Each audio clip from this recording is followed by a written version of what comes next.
Okay, convert an array into a 2D array. So one array is given. Array is the input. You have to convert the array into a two-dimensional array. With some condition is there. What are the conditions? The 2D array should contain elements, only elements in the array.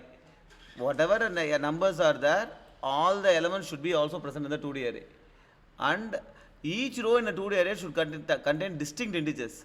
So in a row, right, you should not have two integers. In the original array, you have 3 ones. But each row should contain different integers. Okay, the number of rows in a 2D array should be minimal. So you have to put like that, but the number of rows should be as minimum as possible. Right, so how you will, this 2D array is what you have to return. Right, so you have to think of a logic now, how we are going to split this array and put it in a 2D array, so that the number of rows is minimal. Okay, so இதோட logic என்னன்னா simple. நம்ம 2D அரேயில் போடணும். இப்போ நம்ம என்ன பண்ணுறோம்னா ஒரு நம்பரை பார்க்குறோம். அந்த நம்பர் எத்தனை வாட்டி வந்திருக்கு அப்படின்னு நம்ம ஒரு மேப்பில் ஸ்டோர் பண்ணிட்டே வரும். இனிஷியலாக பார்த்தீங்கன்னா மேப்பில் அது 0 டைம் வந்திருக்குது. இப்போ வந்திருக்கா, இது 0 தடவை வந்திருக்குது. ரைட், ஒரு தடவையும் வரல அது. ஸோ அப்போ மேப்பில் 1 இருக்கவே இருக்காது. 1 இல்லவே இல்லைன்னா நம்ம 0ன்னு எடுத்துக்கிறோம். எடுத்துகிட்டு ஏற்கனவே இதோட சைஸ் வந்து இப்போ 0. ஓகே, ஸோ அப்போ என்ன பண்ணோம், இங்கே ஒரு அரேக்கு மெமரி அலோகேட் பண்ணணும். மெமரி அலோகேட் பண்ணி இந்த 1 கொண்டு போய் அதில் போட்டுருவேன். ஓகே, அப்புறம் 3 வந்திருக்கு. 3 ஹேஷ் மேப்லேயே இல்லை அப்படின்னா 0 எடுத்துப்பேன். 0 எடுத்துட்டா இப்போ ஏற்கனவே 0னா ஏற்கனவே ஒரு அரே இருக்கான்னு பார்ப்பேன். இருந்துச்சுன்னா அங்கே போய் 3 போட்டுருவேன். அதேமாதிரி 4 வருது, 4 போட்டுருவேன். ஓகே, இப்போ நான் என்ன பண்ணுவேன்னா ஏற்கனவே 1 வந்ததுக்கப்புறம் கவுண்ட்டை இன்க்ரீஸ் பண்ணிவிடுவேன் 1ன்னு. இப்போ என்ன ஆகும், 1 ஒரு தடவை வந்திருக்கு, 3 ஒரு தடவை வந்திருக்கு, 4 ஒரு தடவை வந்திருக்கு அப்படின்னு இருக்கும். ஓகே, இப்போ 1 வந்திருக்கா. ஓகே, இப்போ வந்து பார்த்தீங்கன்னா இதில் எத்தனை அரே இருக்குது, இந்த 2D அரேயில், இந்த அவுட்டர் 2D எத்தனை அரே இருக்குது, ஒரே ஒரு அரே தான் இருக்குது. அப்போ இப்போ 1 கவுண்ட், இப்போ புதுசாக வர 1 கவுண்ட்டு 1 அப்படின்னா அர்த்தம் ஏற்கனவே ஒரு அடி வந்திருக்குன்னு அர்த்தம். அப்போ ஏற்கனவே ஒரு அடி வந்திருக்குன்னா இந்த அரேயில் போட முடியாது. அப்போ நீ புது அரே அலோகேட் பண்ணணும். அலோகேட் பண்ணி இந்த புது 1 கொண்டு போய் அங்கே போட்டுரு. ஸோ ஒரு நம்பர் எத்தனை வாட்டி வந்திருக்குதோ அது கரஸ்பாண்டிங் அரேயில் போட்டுரு. ஃபஸ்ட்டு டைம் வந்திருக்குன்னா ஃபஸ்ட் அரேயில் போடுது. அந்த நம்பர் திருப்பி 2வது வாட்டி வந்திருக்குன்னா 2வது அரேயில் போடு. 3வது வாட்டி வந்திருக்குன்னா 3வது அரேயில் போடு. அவ்வளோதான்.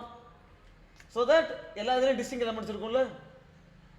ரைட், ஸோ அப்போ what you have to do is, first we need to have a map of integer frequency is equal to new hash, this hash map. So this is the hash map for frequency.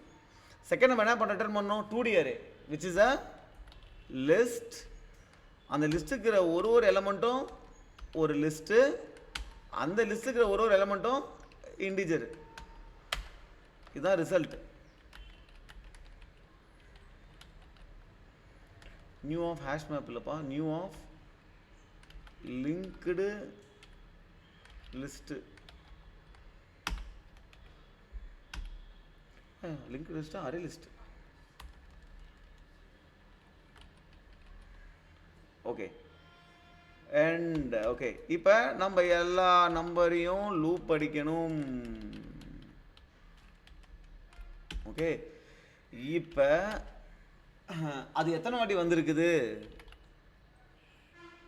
Count வச்சுப்போம். அது எத்தனை வாட்டி வந்திருக்கு அப்படின்னா நம்ம ஃப்ரீக்வன்சியில் போய் தெரியணும். Frequency get R default, அந்த நம்பர் எத்தனை வாட்டி வந்திருக்கு. அப்படி இல்லைன்னா 0 எடுத்துக்கிறோம். கரெக்டா? கரெக்ட். ஓகே, இப்போ இது சப்போஸ் ஃபஸ்ட் டைம் பார்த்தீங்கன்னா புதுசாக மெமரி அலோகேட் பண்ணணும்ல, இந்த அரே லிஸ்ட்டுக்கு மெமரி அலோகேட் பண்ணணும்ல. அப்போ எப்போ அலோகேட் பண்ணுவோம், இஃப் நம்ம ரிசல்ட்டோடைய சைஸ்,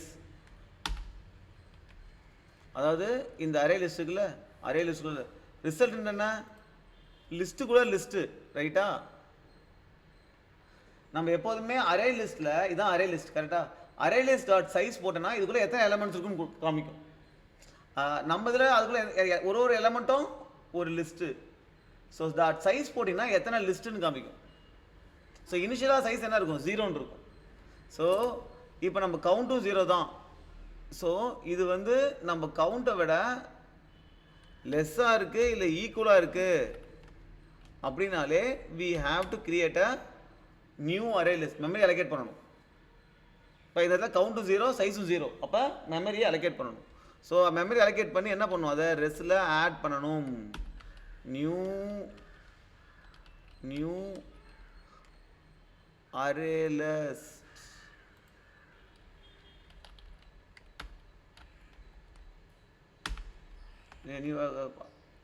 மெமரி ஒரு அரே லிஸ்ட் அலோகேட் பண்ணி இந்த ரிசல்ட்டில் ஆட் பண்ணிட்டோம். ரைட். ஸோ இப்போ ஒரு அரே லிஸ்ட் ஆட் பண்ணியாச்சு. கரெக்ட். ஸோ இப்போ எப்படி இருக்குது, நம்ம ரிசல்ட் வந்து நம்ம ரிசல்ட்டில் வந்து ஒரு லிஸ்ட்டு மெமரி அலோகேட் பண்ணியாச்சு. ஓகேவா, ஆட் பண்ணியாச்சு. இப்போ நம்ம இந்த நம்பரை கொண்டு போய் அந்த கரஸ்பாண்டிங் லிஸ்ட்டில் போடணும். கரெக்டா? அப்போ இந்த நம்பர் எத்தனை தடவை வந்திருக்குதோ அந்த கரஸ்பாண்டிங் 0 டைம் வந்துருந்துன்னா 0th லிஸ்ட், 2 தடவை வந்து தான் செகண்ட் லிஸ்ட்டு. ஸோ முதல்ல எந்த லிஸ்ட்டோ அதை எடுக்கணும். ஸோ rs டாட் கெட்டு ஆஃப் கவுண்ட். இப்போ 0 தடவை வந்துருக்குல்ல, ஆஃப் சி. இப்போ 0th லிஸ்ட் வந்துருச்சா? இந்த 0th லிஸ்ட்டில் போயிட்டு நம்ம என்ன பண்ணுறோம், நம்ம நம்பரை ஆட் பண்ணிடுறோம். அந்த நம்பர் 2 டைம்ஸ் வந்தால் கவுண்ட் 1 இருக்கும். அப்போ செகண்ட் லிஸ்ட்டில் போய் ஆட் பண்ணிவிடுவோம். ஓகே. இப்போ நம்ம என்ன பண்ணுறோம், இப்போ 1 வந்துருச்சா, இப்போ அந்த கரஸ்பாண்டிங் கவுண்ட்டை இன்க்ரீஸ் பண்ணிடுறோம். அப்போ frequency dot put of nums என்ன கவுண்ட்டோ count plus 1. Correct. That's it. அப்போ இப்போ பார்த்தீங்கன்னா 1 வருது, நம்ம மெமரி அலோகேட் பண்ணுறோம், போய் 1 ஆட் பண்ணிடுறோம். 3 வருது. 3 வரும்போது பார்த்தீங்கன்னா சைஸு, அதாவது இது கவுண்ட்டு 0வாக இருக்கும், ஏற்கனவே சைஸ் 1 இருக்கும், அது லெஸ் கிடையாது. அப்போ புதுசாக நம்ம லிஸ்ட் அலோகேட் பண்ண மாட்டோம். அப்போ எதில் 3யும் போய் 0விலே போய் ஆட் பண்ணிடுறோம். 1ம் 0வில் ஆட் ஆகும், 3யும் கவுண்ட்டு 0 தானே, 0வில் ஆட் ஆகும். 4 என்ன ஃபஸ்ட் டைம் வந்துருக்கு, அப்போ 0 தானே, அதுவும் கவுண்ட்டு, அதுவும் போய் 0வில் ஆட் ஆகிடும். இப்போ 1 வந்திருக்கு.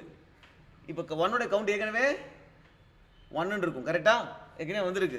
அப்போ என்ன பண்ணுறோம், அப்போ சைஸு பத்தலை, சைஸும் 1 கவுண்ட்டும் 1. அப்போ புதுசாக ஒரு அரே லிஸ்ட் அலோகேட் பண்ணிடுறோம். அரே லிஸ்ட் அலோகேட் பண்ணி இந்த ரிசல்ட்டில் போய் ஆட் பண்ணிடுறோம். அங்கே பண்ணி ஓகேவா. அப்போ இதில் கவுண்ட் ஆஃப் 1 என்ன, இது கிடைக்குமா, இதில் போய் 1 ஆட் பண்ணுறோம். ஸோ இதே தான் பண்ணிவிட்டு ஃபைனலாக நம்ம ரிட்டர்ன் பண்ண வேண்டியது, we have to return the rest. Okay, let's submit and see what is the mistake we have done. Okay, we have done any mistake, all the test case pass. இதுக்கு வந்து time complexity என்ன, order of n time complexity, we are just going through the loop once. Space we are having frequency, so order of n space complexity. மற்றபடி return பண்ணுறதுக்கு என்ன தேவையோ அது மட்டும் தான் மெமரி அலோகேட் பண்ணியிருக்கோம்.